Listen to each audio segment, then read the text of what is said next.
This hospital has become a second home to the Stoudinger family, yet they say they're so grateful. They took him as one of their own, so it was kind of like he wasn't ours, but he was. It's been a difficult road bringing Holden into the world. I had been diagnosed with cervical cancer in between the miscarriages, so I'd had surgery to remove that, so I was high risk in the fact of preterm labor that they weren't sure if I'd be able to carry to full term. But as the pregnancy with Holden progressed, Kelly was eventually removed from high-risk care. So Mom and Dad were shocked when labor came 2 weeks early. Labor was difficult for him, so we had a pretty up and down labor. His heart rate dropped a couple times. And when we took him up into labor and delivery is when all the complications everything's kind of went downhill from there.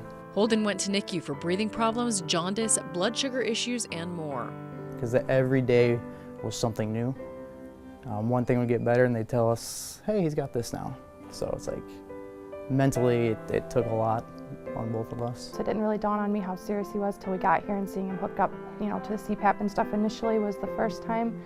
The biggest one was the diagnosis of the brain deformities. That was the next hardest day, that it kind of just all came down and hit everything really hard.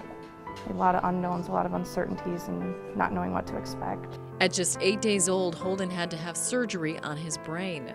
Funding from the Children's Miracle Network made the purchase of new isolates possible, which helped regulate Holden's temperature after surgery and monitored his progress. Being in that, I think, helped. We were able to go home 2 days after his surgery, when they expected us to be here for a couple more weeks. Holden now has about 8 specialists he sees through Mercy Health Children's Hospital. We're in and out of here a lot.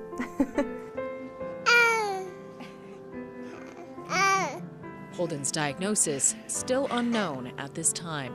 And there's a chance we might not even get one if it hasn't been, because it's so rare that, even if we don't get a diagnosis in his lifetime, maybe there'll be a baby 20, 30 years from now that his, research, his funding, things like that will help somebody else in the future.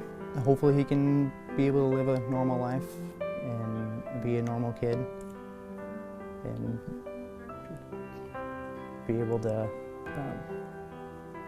just do things normally. It's overwhelming, and then you're like, it's not fair to him, but then he's like honestly the happiest baby I've ever met. So it makes it a little easier knowing, even with all these appointments and back and forth, that he's still happy.